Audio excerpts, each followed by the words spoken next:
ಆ review culture ಯಾವಾಗ್ಲೂ unbiased ಆಗಿರಬೇಕು, ಅನ್ಪೇಯ್ಡ್ ಆಗಿರಬೇಕು. ನಾನು ಈ ಸಲ ಡಿಸೈಡ್ ಆಗಿರೋದೇ ಪ್ರೀಮಿಯರ್ ಶೋ ಮಾಡಲ್ಲ ಅಂತ. ಮಾಡ್ತೀನಿ, ಬಟ್ ಇಲ್ಲಿ ಅದೇನು ರಿವ್ಯೂಸ್ಗೋಸ್ಕರ ಅಲ್ಲ, ಅದು ಬೇರೆ ಕಾರಣಕ್ಕೆ ಪ್ರೀಮಿಯರ್ ಶೋ ಮಾಡ್ತೀನಿ. ನನಗೆ ಅಲ್ಲೇನೋ ಬಂದ್ಬಿಟ್ಟು ಮೈಕ್ ಮುಂದೆ ಎಲ್ಲರೂ ಸಿನಿಮಾ ಬಗ್ಗೆ ಹೊಗಳ್ಳಿ ಅಂತಲ್ಲ. ಈಗ ನಾಗರಾವ್ ಬಗ್ಗೆ ತಾರಾಸು ಅವರು ಅದು ಕೇರ್ಯಾವು ಅಂತ ಹೇಳಿದ್ದಕ್ಕೆ ನಾಗರಾವು ಏನು ಸೋಲಿಲ್ಲ, ಇವತ್ತಿಗೆ ಅದು ಕಲ್ಟ್ ಕ್ಲಾಸಿಕ್ ಆಗಿ ಉಳ್ಕೊಂಡಿದೆ. ಈಗ ಕಾಟೇರ ಅನ್ನೋ ಒಂದು ಸಿನಿಮಾ ಕಂಪ್ಲೀಟ್ ಪಾಪ್ಯುಲರ್ ಸಿನಿಮಾ ಇದೆ, ಅದರಲ್ಲಿ ಬ್ಲಡ್ ಶೆಡ್ ಇದೆ, ಎಲ್ಲನೂ ಇದೆ.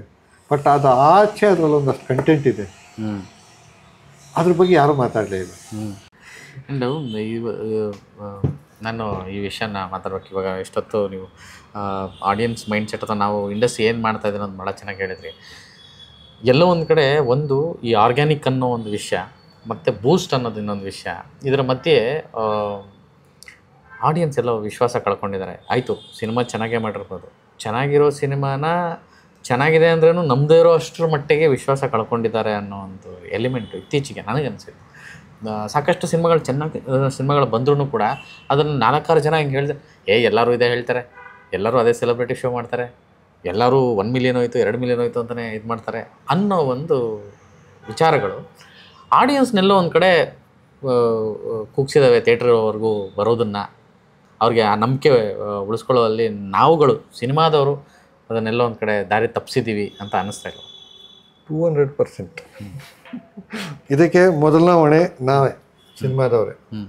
ಓಕೆ, ಸಿನಿಮಾದವರೇ ಮೊದಲನೇ ಹೊಣೆ. ಯಾಕಂದರೆ ನಾನು ಮಾಡಿಲ್ಲ, ಬಟ್ ಮಾಡಿದ್ದೀವಿ.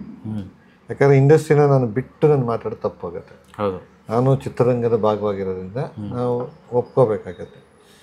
ಹೌದು, ಇಲ್ಲಿ ಈ ಪ್ರೀಮಿಯರ್ ಶೋ ಕಲ್ಪನೆಗಳು ಜೊತೆಗೆ ಪೇಯ್ಡ್ ಪ್ರಮೋಷನ್ಸು ಇವು ಪ್ರೇಕ್ಷಕರನ್ನ ಇದು ಮಾಡಿದ್ದೇವೆ.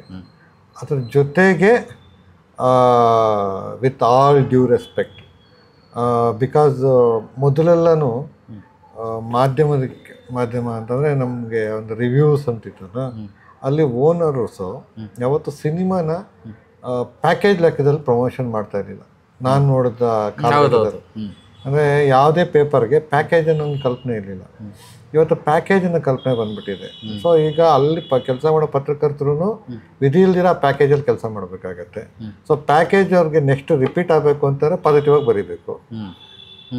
ಓಕೆ, ಇಲ್ಲಿ ಸಿನಿಮಾ ಬಗ್ಗೆ ಪ್ರಮೋಷನ್ಗೆ ಪ್ಯಾಕೇಜ್ ಕೊಡೋದು ತಪ್ಪಲ್ಲ, ಇದು ನಾನು ಒಪ್ಕೊತೀನಿ. ಅಂದರೆ ಸಿನಿಮಾ ಬಗ್ಗೆ ಈಗ ನಾವೇನೋ ಒಂದು ಪೋಸ್ಟರ್ ರಿಲೀಸ್ ಮಾಡ್ತೀವಿ, ಸಾಂಗ್ ರಿಲೀಸ್ ಮಾಡ್ತೀವಿ. ಓಕೆ, ಈ ಪೇಪರ್ಗೆ ಇಷ್ಟು ರೀಚ್ ಇದೆ, ಇದಕ್ಕೆ ಇಷ್ಟು ನ್ಯೂಸ್ ಆಗಲೇಬೇಕು, ಇದೆಲ್ಲದಕ್ಕೂ ಪ್ಯಾಕೇಜ್. ಯಾಕಂದರೆ ಅವರು ಮಾಧ್ಯಮ ರನ್ ಮಾಡಲೇಬೇಕು, ಅವ್ರಿಗೂ. ಯಾಕಂದರೆ ಮೊದಲಾದ್ರೆ ಎಲ್ಲರೂ ಪೇಪರ್ ಕೊಂಡ್ಕೊಳ್ತಾ ಓದ್ತಾ ಇದ್ರು, ಇವತ್ತೆಲ್ಲರೂ ಮೊಬೈಲಲ್ಲಿ ನೋಡ್ತಾ ಇದ್ದಾರೆ. ಅದು ಸಬ್ಸ್ಕ್ರಿಪ್ಷನ್ ಅನ್ನೋದು ತುಂಬ ಕಡಿಮೆ ಜನ ತೊಗೊಳ್ಳೋದು. ಸೊ ಅವ್ರು ರನ್ ಮಾಡೋದಕ್ಕೆ ಅವ್ರಿಗೆ ಬೇಕು. ಸೊ ಈ ಪ್ಯಾಕೇಜುಗಳು, ಪ್ರಮೋಷನ್ ಬಡ್ಜೆಟ್ ಅನ್ನೋದನ್ನು ಈ ರಿವ್ಯೂನ ಆಚೆ ಇಡಬೇಕೇ ಹೊರತು ರಿವ್ಯೂ ಒಳಗಡೆ ಬರಬಾರ್ದು. ಆ ರಿವ್ಯೂನೂ ಅದ್ರ ಒಳಗಡೆ ಬಂದಿದೆಯಲ್ಲ, ಅಲ್ಲಿ ದುರಂತಗಳು ಶುರುವಾಗಿತ್ತು. ಇವತ್ತಿಗೆ ತುಂಬ ಖಡಾಖಂಡಿತವಾಗಿ ಕಟ್ಟುನಿಟ್ಟಾಗಿ ಒಂದು ಸಿನಿಮಾನ ವಿಶ್ಲೇಷಣೆ ಮಾಡುವ ಕ್ರಿಯೆ ಆಲ್ಮೋಸ್ಟ್ ಎಂಡ್ ಆಗಿಬಿಟ್ಟಿದೆ. ಒಂದು ಗೊತ್ತಿಲ್ಲ, ನನಗೆ ಹೆಸರು ಹೇಳೋದು ಬೇಡ, ಒಂದು ಪತ್ರಿಕೆಯವರು ಮಾತ್ರ ಅವ್ರು ಯಾವುದೇ ಥರದ ಪೇಯ್ಡ್ ರಿವ್ಯೂಸ್ನ ಮಾಡಲ್ಲ ಅಂತ ಕೇಳಿದ್ದೀನಿ. ಅದು ಎಷ್ಟು ಮಟ್ಟ ನೋಡಿಲ್ಲ, ಅವರೊಬ್ಬರು ಮಾತ್ರ ಇದ್ದಾರಂತೆ, ಅವ್ರು ಮಾಡಲ್ವಂತೆ. ಬಟ್ ಅಲ್ಲಿ ರಿವ್ಯೂ ಮಾಡೋರು ಸಿನಿಮಾನ ಹೇಗೆ ನೋಡ್ತಾರೆ ನಂಗೆ ಗೊತ್ತಿಲ್ಲ. ಓಕೆ, ಯಾಕಂತಾರೆ ನಾವು ದುಡ್ಡು ತಗೊಳ್ಳೋ ಅನ್ನೋ ಕಾರಣಕ್ಕೇನೆ ಅಲ್ಲಿ ಹೇಳಿದ್ದನ್ನು ಎಷ್ಟರ ಮಟ್ಟಿಗೆ ಅದು ಮೌಲಿಕವಾಗಿ ರಿವ್ಯೂಸ್ ಆಗ್ತಾಯಿದೆ ಅಂತ. ನಮ್ಮಲ್ಲಿ ಒಳ್ಳೆ ರಿವ್ಯೂ ಮಾಡೋ ಕಲ್ಚರೇ ಇಲ್ಲ ಇವತ್ತಿಗೆ. ಯಾಕಂದರೆ ನಾನು ನೋಡ್ದಂಗೆ ಇವರು ಮುಳುಗಿದ್ದರ ಖಜಾನೆ ತುಂಬ ಚೆನ್ನಾಗಿ ಸಿನಿಮಾನ ರಿವ್ಯೂ ಮಾಡ್ತಾಯಿದ್ರು. ಅವ್ರ ಕಾಲಘಟ್ಟದ ಪತ್ರಕರ್ತರು ಬಿಟ್ಟರೆ ಅದರ ನಂತರ ಸಿನಿಮಾನ ರಿವ್ಯೂ ಮಾಡೋ ಅಂಥದ್ದು ಇದೆಯಲ್ಲ, ಆ ಕಲ್ಚರ್ ತುಂಬ ಫೇಡ್ ಆಗ್ಬಿಟ್ಟಿದೆ. ಅಂದರೆ ಸಿನಿಮಾ ಕತೆ ಬರೆಯೋದು ರಿವ್ಯೂ ಆಗ್ಬಿಟ್ಟಿದೆ. ಈ ವಿಷಯ ಸೂಪರ್, ಒಳ್ಳೆ ವಿಷಯ ತಗೊಳ್ಳಿ, ಹೇಳಿ. ಕರೆಕ್ಟಾಗಿದೆ, ಕತೆ ಬರೆಯೋದು ರಿವ್ಯೂ ಅಲ್ಲ. ಓಕೆ, ಒಬ್ಬ ಪತ್ರಕರ್ತರು, ವಿಮರ್ಶಕರು ಯಾರೋ ಸಿನಿಮಾ ನೋಡ್ತಾರಲ್ಲ, ಆ ಸಿನಿಮಾ ಅವ್ರಿಗೆ ಅದೊಂದು ಸೊಸೈಟಿಗೆ ಏನು ಇಂಪ್ಯಾಕ್ಟ್ ಮಾಡುತ್ತೆ ಅದನ್ನು ಬರೆದ್ರೆ ಓಕೆ. ಕತೆ ಬರೆದು ಬಿಟ್ಟು ಅಲ್ಲಿ ಕೊನೆಗೆ ಒಂದು ಪ್ಯಾರಾದಲ್ಲಿ ಸಿನಿಮಾ ಬಗ್ಗೆ ಬರೆಯೋದಿದೆ ಗೊತ್ತಾ, ಅದು ರಿವ್ಯೂ ಆಗಲ್ಲ, ಅದು ವರದಿ ಆಗತ್ತೆ. ಓಕೆ ನಾನು ಹೇಳ್ತಾ ಇರೋದು ಇದು ಸರಿ ತಪ್ಪುಗಳಲ್ಲ, ಗೊತ್ತಾಯ್ತು ಪ್ರಾಕ್ಟಿಕಲ್ ಆಗಿ ಏನು ನಡೀತಾ. ಅಲ್ಲಿ ಬರ್ತಾ ಇರೋದು ಸುದ್ದಿ, ಅದು ರಿವ್ಯೂ ಆಗ್ತಾ ಇದೆ. ಹೌದು ನಿಜ. ಈ ವಾರದ ವಿಮರ್ಶೆ ಅಂತ ಬರೋದು ವರದಿ ಇದು. ಓಕೆ, ಈ ಥರ ನಟರಿದ್ದಾರೆ, ಈ ಥರದ ಡೈರೆಕ್ಟರ್ ಇದ್ದಾರೆ, ಈ ಥರ ಒಂದು ಸಿನಿಮಾ ಇದೆ, ಈ ಥರದ ಒಂದು ಇದಿದೆ, ಇಲ್ಲಿ ಮ್ಯೂಸಿಕ್ ಇದೆ, ಇಲ್ಲಿದೆ, ಸೊ ಒಂದ್ಸಲಿ ನೋಡ್ಬೋದಾದ ಸಿನಿಮಾ. ಇದು ರಿವ್ಯೂ ಅಲ್ಲ, ಇದು ಅಭಿಪ್ರಾಯ ವರದಿ ಅಷ್ಟೇ. ಅದು ರಿವ್ಯೂ ಅನ್ನೋದು ಬೇರೆ. ಆ ರಿವ್ಯೂ ಕಲ್ಚರ್ ಇಲ್ಲ ನಮ್ಮಲ್ಲಿ. ಇವಾಗ ಏನಾಗುತ್ತೆ ಅಂದರೆ, ಒಂದು ಆ ರಿವ್ಯೂ ಕಲ್ಚರು ಯಾವಾಗ್ಲೂ ಅನ್ಬಾಸ್ಡ್ ಆಗಿರಬೇಕು, ಅನ್ಪೇಯ್ಡ್ ಆಗಿರಬೇಕು. ನೀವು ಪತ್ರಿಕೆಯಲ್ಲಿ ವರದಿ ಮಾಡೋದು ಬೇರೆ, ಇದು ಬೇರೆ ಅನ್ನೋ ಒಂದು ಇದಿದೆ, ಗ್ಯಾಪ್ ಇದೆಯಲ್ಲ, ಇದು ಈ ನಡುವೆ ಕಾಣಿಸ್ತಾ ಇಲ್ಲ. ನಾನು ರೀಸೆಂಟಾಗಿ ಎಲ್ಲೂ ಆ ಥರದ ಒಂದು ಕನ್ನಡ ಸಿನಿಮಾಗಳ ಬಗ್ಗೆ, ಮತ್ತು ಇಲ್ಲಿ ಇನ್ನೊಂದು ಕಲ್ಪನೆ ಇದೆ, ಇದು ಹೋಗ್ಬೇಕು. ನೀವು ಪ್ಯಾರಲಲ್ ಸಿನಿಮಾ, ನಾನು ಪ್ಯಾರಲಲ್ ಸಿನಿಮಾ ಅಂತಲೇ ಹೇಳೋದು.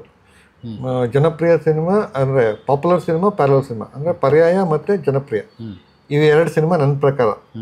ಒಂದು ಜನಪ್ರಿಯ ಏನು ಅಂತಂದರೆ, ಈಗ ನಾನು ಈಗ ಮಾಡ್ತಾ ಇದ್ದೀನಲ್ಲ, ಇದು ಜನಪ್ರಿಯ ಸಿನಿಮಾ. ನಾನು ಇದ್ರ ಒಳಗಡೆ ಪರ್ಯಾಯನ ಲೇಯರ್ ಮಾಡ್ತಿದ್ದೆ, ಅದು ಹರಿವಿಂದ ಮಾಡ್ಕೊಬರ್ತಾ ಇದ್ದೀನಿ. ಅದು ಪರ್ಯಾಯ ಸಿನಿಮಾದಲ್ಲಿ ಜನಪ್ರಿಯತೆನ ಆ್ಯಡ್ ಮಾಡ್ತಾ ಇದ್ದೆ, ಸೊ ಜನಪ್ರಿಯತೆಯಲ್ಲಿ ಪರ್ಯಾಯನ ಆ್ಯಡ್ ಮಾಡ್ತಾ ಇದ್ದೀನಿ. ಓಕೆ, ಸೊ ಇಲ್ಲಿ ಪರ್ಯಾಯ ಸಿನಿಮಾಗಳ ಬಗ್ಗೆ ಗಂಭೀರವಾದ ಬರವಣಿಗೆಗಳೆಲ್ಲ ಬರುತ್ತೆ. ಅದು ಫೇಸ್ಬುಕ್ ಆಗ್ಬೋದು, ಪೇಪರ್ ಆಗ್ಬೋದು, ಇನ್ಯಾವುದೋ ಒಂದು ಜರ್ನಲ್ಸ್ ಅಲ್ಲಾಗ್ಬೋದು.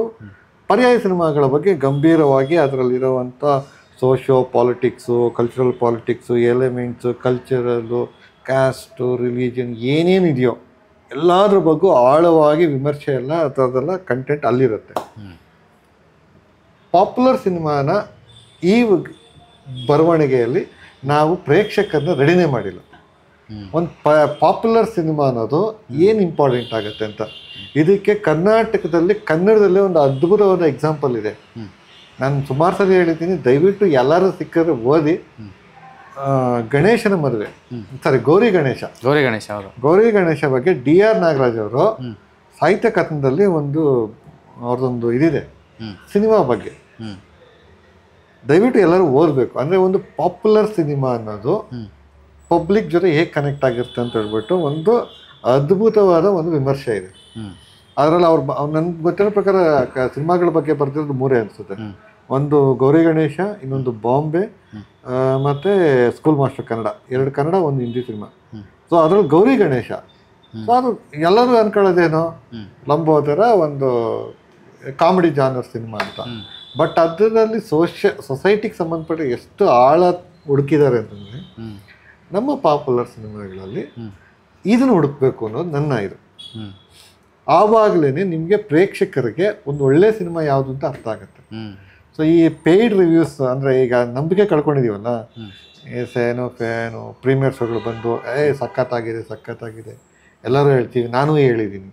ಈಗ ನಾವು ಯಾವುದೋ ಒಂದು ಶೋಗೆ ಹೋದಾಗ ನನಗೆ ಅಲ್ಲಿ ಹೇಳಲೇಬೇಕಾಗತ್ತೆ. ಯಾಕೆ ಅಂತಾರೆ, ನನಗೆ ಹೇಳೋದ್ರಿಂದ ಅದು ಒಂದು ಒಳ್ಳೇದಾಗತ್ತೆ ಅಂದರೆ ನಾನು ಹೇಳಲೇಬೇಕಾಗತ್ತೆ. ಬಟ್ ಅಲ್ಲಿ ಅನಿವಾರ್ಯತೆಗಳಿರುತ್ತೆ. ಇದು ಬೇಡ ಅಂತ ಬಿಟ್ಬಿಡಿ. ನಾನು ಈ ಸಲ ಡಿಸೈಡ್ ಆಗಿರೋದೇ ಪ್ರೀಮಿಯರ್ ಶೋ ಮಾಡಲ್ಲ ಅಂತ. ಮಾಡ್ತೀನಿ, ಬಟ್ ಇಲ್ಲಿ ಅದೇನೋ ರಿವ್ಯೂಸ್ಗೋಸ್ಕರ ಅಲ್ಲ, ಅದು ಬೇರೆ ಕಾರಣಕ್ಕೆ ಪ್ರೀಮಿಯರ್ ಶೋ ಮಾಡ್ತೀನಿ. ನನಗೆ ಅಲ್ಲೇನೋ ಬಂದ್ಬಿಟ್ಟು ಮೈಕ್ ಮುಂದೆ ಎಲ್ಲರೂ ಸಿನಿಮಾ ಬಗ್ಗೆ ಹೊಗಳ್ಳಿ ಅಂತಲ್ಲ, ಸಿನಿಮಾಗೆ ಅಂದರೆ ಪ್ರೇಕ್ಷಕರು ಥಿಯೇಟ್ರ್ ಬರೋದಕ್ಕೆ ಒಂದು ಪ್ರೀಮಿಯರ್ ಶೋ ಮಾಡ್ತೀನಿ. ಅದನ್ನು ಬೆಂಗಳೂರಿಂದ ಆಚೆ ಮಾಡಬೇಕು ಅಂತಿದೆ, ಎಲ್ಲಿ ಅಂತ ಇನ್ನೂ ಡಿಸೈಡ್ ಆಗಿಲ್ಲ. ಸೊ ಅದ್ರ ಬಗ್ಗೆ ತಯಾರಿ ನಡೀತಾ ಇದೆ. ಅಂದರೆ ಪ್ರೇಕ್ಷಕರನ್ನ ವಾಪಸ್ ಥಿಯೇಟ್ರಿಗೆ ಬರೋದಕ್ಕೆ. ಸೊ ಈ ವಿಷಯದಲ್ಲಿ ನಮ್ಮದು ಏನು ಜನಗಳ ನಂಬಿಕೆ ಗಳಿಸೋದಕ್ಕೆ ಚಿತ್ರರಂಗದವರು ಒಗ್ಗಟ್ಟಾಗಿ ಮನಸ್ಸು ಮಾಡಬೇಕು. ಇಲ್ಲಿ ನಾವು ಪತ್ರಕರ್ತರನ್ನ ಬಿಡ್ಬೋಣ, ಅವ್ರು ಏನು ಹೇಳ್ತಾರೆ ಕೇಳಿಸ್ಕೊಳ್ಳೋಣ. ಈಗೇನೋ ಸಿನಿಮಾ ಬಗ್ಗೆ ಕಟ್ಟುವಾಗಿ ಹೇಳಿದ್ರು, ನೀವು ಅವ್ರನ್ನ ಅವಾಯ್ಡ್ ಮಾಡೋದು, ಅವ್ರನ್ನ ಪ್ರೆಸ್ ಮೀಟಿಗೆ ಕರೆಯಲ್ಲ, ಈ ಥರದ್ದೆಲ್ಲ ಮಾಡಬಾರ್ದು. ಕಟ್ಟುವಾಗಿ ಈ ಥರ ಹೇಳಿ, ನಮ್ಮ ಸಿನಿಮಾ ಚೆನ್ನಾಗಿದೆ, ಅದು ಗೆಲ್ಲುತ್ತೆ. ಈಗ ನಾಗರಾವ್ ಬಗ್ಗೆ ತಾರಾಸು ಅವರು ಅದು ಕೇರ್ಯಾವು ಅಂತ ಹೇಳಿದ್ದಕ್ಕೆ ನಾಗರಾವು ಏನು ಸೋಲಿಲ್ಲ, ಇವತ್ತಿಗೆ ಅದು ಕಲ್ಟ್ ಕ್ಲಾಸಿಕ್ಕಾಗಿ ಉಳ್ಕೊಂಡಿದೆ. ಪ್ರೇಕ್ಷಕರು ಡಿಸೈಡ್ ಮಾಡ್ತಾರೆ. ಓಕೆ, ಬಟ್ ಈ ಒಂದು ಒಪಿನಿಯನ್ ಇದೆಯಲ್ಲ, ಅದು ಬರಬೇಕು. ಸಿನಿಮಾ ಬಗ್ಗೆ ಜೆನ್ಯೂನ್ ಆಗಿರೋಂಥ ಒಪಿನಿಯನ್ಗಳು ಜನ್ರೇಟ್ ಆಗಬೇಕು. ಮತ್ತು ಅದಕ್ಕೂ ಒಂದು ಶಿಸ್ತಿರಬೇಕು. ಬೇಕು ಅಂತ ಫೇಸ್ಬುಕ್ಕಲ್ಲಿ ಬರೆಯೋ ಪೋಸ್ಟ್ಗಳೆಲ್ಲನೂ ರಿವ್ಯೂಸ್ ಅಲ್ಲ. ಹೌದು. ಯಾಕಂದರೆ ಫೇಸ್ಬುಕ್ ರಿವ್ಯೂಸ್ಗಳಿಗೆ ಪ್ರತಿಯೊಬ್ಬರಿಗೂ ಒಂದೊಂದು ಹಿಂದಿನ ದೇಶಗಳನ್ನ ನಾನು ಅಬ್ಸರ್ವ್ ಮಾಡಿದ್ದೀನಿ. ಆಯಿತಾ, ಅಲ್ಲಿ ಅವಶ್ಯಕತೆ ಇಲ್ಲದೇ ಜಾತಿನೂ ಬಂದ್ಬಿಡುತ್ತೆ, ಅಜೆಂಡಾಗಳು ಬಂದ್ಬಿಡುತ್ತೆ, ಒಂದು ಪೊಲಿಟಿಕಲ್ ಆ್ಯಂಗಲ್ ಬಂದ್ಬಿಡುತ್ತೆ, ಈ ಥರದ್ದು ಬಂದ್ಬಿಡುತ್ತೆ. ಅದಕ್ಕೆ ನಾನು ಫೇಸ್ಬುಕ್ಕಲ್ಲಿ ಅಂದರೆ ಈ ಥರದ ಒಪಿನಿಯನ್ ರಿವ್ಯೂಸ್ ಅಂತ ಬರೀತಾರಲ್ಲ, ಅದ್ರ ಬಗ್ಗೆ ನಾನೊಂದು ಯಾವಾಗಲೂ ಒಂದು ಅಂತರದಲ್ಲೇ ಇರ್ತೀನಿ. ಯಾಕಂದರೆ ಇದು ಚೆನ್ನಾಗಿತ್ತು, ನನಗೆ ಹರಿವು ಟೈಮಲ್ಲಿ ಬಂದಿದೆ, ಆದಿತ್ಯನ ಟೈಮಲ್ಲಿ ಬಂದಿದೆ, ಆಕ್ಟ್ಗೂ ಬಂದಿದೆ, 1922 ಬಂದಿದೆ, ನನಗೆ ಬಂದಿದೆ, ಇಲ್ಲ ಅಂತಲ್ಲ. ಬಟ್ ಇದ್ರ ಮಧ್ಯೆ ಆಗುವಂಥ ಒಂದಷ್ಟು ಇದನ್ನು ನಾನು ಅಬ್ಸರ್ವ್ ಮಾಡಿದ್ದೀನಿ. ಸೊ ಹಂಗಾಗಿ ಇಲ್ಲಿ ಅಂದರೆ ಒಂದು ಸತ್ವಯುತವಾದ ಲೇಖನಗಳು ಬರಬೇಕು, ಜನಗಳಿಗೆ ಅರ್ಥ ಮಾಡಿಸ್ಬೇಕು. ಈಗ ಕಾಟೇರ ಅನ್ನೋ ಒಂದು ಸಿನಿಮಾ ಕಂಪ್ಲೀಟ್ ಪಾಪ್ಯುಲರ್ ಸಿನಿಮಾ ಇದೆ, ಅದರಲ್ಲಿ ಬ್ಲಡ್ ಶೆಡ್ ಇದೆ, ಎಲ್ಲನೂ ಇದೆ. ಬಟ್ ಅದು ಆಚೆ ಅದರಲ್ಲಿ ಒಂದಷ್ಟು ಕಂಟೆಂಟ್ ಇದೆ, ಅದ್ರ ಬಗ್ಗೆ ಯಾರೂ ಮಾತಾಡಲೇ ಇಲ್ಲ. ಅದು ಆಗಬೇಕಾಗಿತ್ತು. ಅದು ಮೇನ್ ಮೀಡಿಯಾದಲ್ಲಿ, ಟಿ ವಿಯಲ್ಲಿ ಆಗ್ಬೋದು, ಪೇಪರಲ್ಲಿ ಆಗ್ಬೋದು, ಅದ್ರ ಡಿಸ್ಕಷನ್ ಆಗಬೇಕಾಗಿತ್ತು.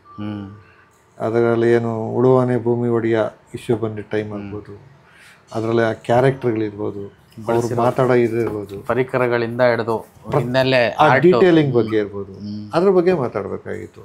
ಒಂದು ಚಾರ್ಲಿ ಸಿನಿಮಾ ಬರುತ್ತಾ, ಅದ್ರ ಬಗ್ಗೆ ಡಿಸ್ಕಷನ್ ಆಗಬೇಕು. ಕಾಂತಾರ ಬರುತ್ತಾ, ಅದ್ರ ಬಗ್ಗೆ ಡಿಸ್ಕಷನ್. ಹಂಗಂತ ಬರೀ ಗೆದ್ದಿರೋ ಸಿನಿಮಾ ಅಂತ ಹೇಳ್ತಲ್ಲ, ಈ ಗೆದ್ದಿರೋ ಸಿನಿಮಾ ಹೆಸರು ಹೇಳಿದ್ರೆ ಬೇಗ ಗೊತ್ತಾಗತ್ತೆ ಅಂತ, ಆಯಿತಾ. ಅದಲ್ದಿರೋನು ಪಾಪ್ಯುಲರ್ ಸಿನಿಮಾಗಳಿರ್ತವೆ, ಅದರಲ್ಲೂ ಒಂದಷ್ಟು ಪಾಯಿಂಟ್ಸ್ ಇರುತ್ತೆ, ಅದ್ರ ಬಗ್ಗೆ ಚರ್ಚೆ ಆಗಬೇಕು, ವಿಮರ್ಶೆಗಳಾಗಬೇಕು, ಇದು ಆಗಬೇಕು, ಪಬ್ಲಿಸಿಟಿನೂ ಆಗಬೇಕು, ಇದು ಆಗಬೇಕು. ಒಟ್ಟು ಏನಂತಾರೆ, ಫಸ್ಟು ನಾವೆಲ್ಲರೂ ಸೇರಿ ಪ್ರೇಕ್ಷಕರ ನಂಬಿಕೆನ ಗಳಿಸಿಕೊಳ್ಳೋ ಪ್ರಯತ್ನ ಮಾಡಬೇಕು. ಅದು ಒಟ್ಟಾಗಬೇಕು, ಒಗ್ಗಟ್ಟಲ್ಲಿ ಹೋದ್ರೇ ಆಗೋದು, ಒಬ್ಬೊಬ್ಬರು ಮಾಡಿದ್ರೆ ಆಗಲ್ಲ. ಯಾಕಂತಂದರೆ ನಿಮಗೆ 20-30 ಸಿನಿಮಾ ಈ ಥರದ ಫಾಲ್ಸ್ ಇದ್ರಲ್ಲಿ ಬಂದ್ಬಿಟ್ಟು ಅದ್ರ ಮಧ್ಯೆ ಒಂದು ಒಳ್ಳೆ ಸಿನಿಮಾ ಬಂದರೆ ಗೊತ್ತಾಗೋದೇ ಇಲ್ಲ. ಅದೇ ಆಗಿರೋದು ಇವತ್ತು. ಅಂದರೆ ಒಳ್ಳೆ ಸಿನಿಮಾ ಬಂದಾಗ್ಲೂ ಇದು ಇನ್ನೊಂದು ಮತ್ತೊಂದು ಅಂತ ಕಳಿಸ್ತಾ, ಅವಾಗ ಮಾಧ್ಯಮದವರೂ ಒಂದು ಸ್ವಲ್ಪ ಎಚ್ಚೆತ್ಕೋಬೇಕು, ಗಟ್ಟಿ ಮನಸ್ಸು ಮಾಡಿ ಅದ್ರ ಬಗ್ಗೆ ಹಾನೆಸ್ಟ್ ಒಪಿನಿಯನ್ ಹೇಳಬೇಕು. ಮತ್ತು ಅಥೆಂಟಿಕ್ ಆಗಿ ನಂಬರ್ಸ್ ಗೊತ್ತಾಗ್ದಿರಾನೆ ಅಷ್ಟು ಕೋಟಿ ಮಾಡ್ತು, ಇಷ್ಟು ಕೋಟಿ ಮಾಡ್ತು, ಈ ನಂಬರ್ಗಳೇನೋ ಬಿಟ್ಕೊಡ್ಬೇಕು. ಯಾಕಂತಂದರೆ ನನಗೆ ಇದನ್ನ ತೆಲುಗು ಪ್ರೊಡ್ಯೂಸರ್ ಒಬ್ಬರು ಹೇಳಿದ್ದು, ಕಲೆಕ್ಷನ್ನು ಪ್ರೇಕ್ಷಕರಿಗೆ ಯಾಕೆ ಬೇಕು ಅಂತ. ಇದು ತುಂಬ ರಾಂಗ್ ಎಕ್ಸಾಂಪಲ್, ಅಂದರೆ ತುಂಬ ಕೆಟ್ಟ ಪದ್ಧತಿ ಅಂತ. ಪ್ರೇಕ್ಷಕರು ಕಲೆಕ್ಷನ್ ನೋಡಿ ಸಿನಿಮಾ ನೋಡಬಾರ್ದು, ಸಿನಿಮಾ ಚೆನ್ನಾಗಿದ್ರೆ ಸಿನಿಮಾ ನೋಡಬೇಕು. 10 ಕೋಟಿ ಮಾಡ್ತಂತೆ, 50 ಕೋಟಿ ಮಾಡ್ತಂತೆ, 100 ಕೋಟಿ ಮಾಡ್ತಂತೆ ಅನ್ನೋ ಕಾರಣಕ್ಕೆ ಸಿನಿಮಾ ನೋಡಬಾರ್ದು. ಇದೇನಾಗುತ್ತೆ, ನಿಮ್ಮನ್ನ ಅವ್ರೊಂಥರ ಮಾರ್ಕೆಟ್ನ ಒಂದು ಮಾಫಿಯಾದಲ್ಲಿ ಅವ್ರನ್ನ ಇಂಡೈರೆಕ್ಟ್ ಆಗಿ ಇನ್ಫ್ಲೂಯೆನ್ಸ್ ಮಾಡೋದು. ಇದಷ್ಟು ಒಳ್ಳೇದಲ್ಲ ಅಂತ. ಓಕೆ, ಸೊ ಅಂದರೆ ನಿಮಗೆ ಪ್ರೇಕ್ಷಕರಿಗೆ ಬೇಕಾಗಿರೋದೇನು, ಒಳ್ಳೆ ಸಿನಿಮಾ ಅಷ್ಟೇ. ಅವ್ರು ಹೀರೋ ಸಿನಿಮಾ ನೋಡ್ಕೊಳ್ಳಿ, ಅವ್ರು ಹೀರೋಯಿನ್ ಸಿನಿಮಾ ನೋಡ್ಕೊಳ್ಳಿ, ಏನೋ ನೋಡ್ಕೊಳ್ಳಿ. ಅವರು ಪ್ರೇಕ್ಷಕರು ಬಾಯಲ್ಲಿ ಬಾಕ್ಸ್ ಆಫೀಸಲ್ಲಿ ಅಷ್ಟು ಕಲೆಕ್ಷನ್ ಐತೆ, ಈ ಕಲೆಕ್ಷನ್ ಐತೆ ಅಂತ ಈ ಪದ್ಧತಿಗಳು ಹೋಗ್ಬಿಡ್ಬೇಕು. ಸಿನಿಮಾ ಚೆನ್ನಾಗಿದೆ ಬರಬೇಕು, ಚೆನ್ನಾಗಿರ್ಬೇಕು. ಯಾರದೇ, ನಂದಾಗಲಿ ಯಾರದೇ ಆಗಲಿ, ಇಷ್ಟ ಆಗಿಲ್ಲ, ಇಷ್ಟ ಆಯಿತು. ಈಗ ಒಂದು ಸ್ವಲ್ಪ ನಾವು ಗಟ್ಟಿ ಮನಸ್ಸು ಮಾಡ್ಕೊಳ್ಳಿಲ್ಲ ಅಂದರೆ ಪ್ರೇಕ್ಷಕರನ್ನ ಮತ್ತೆ ನಂಬಿಕೆ ಗಳಿಸೋದು ತುಂಬ ಕಷ್ಟ ಇದೆ. ನಿಜ.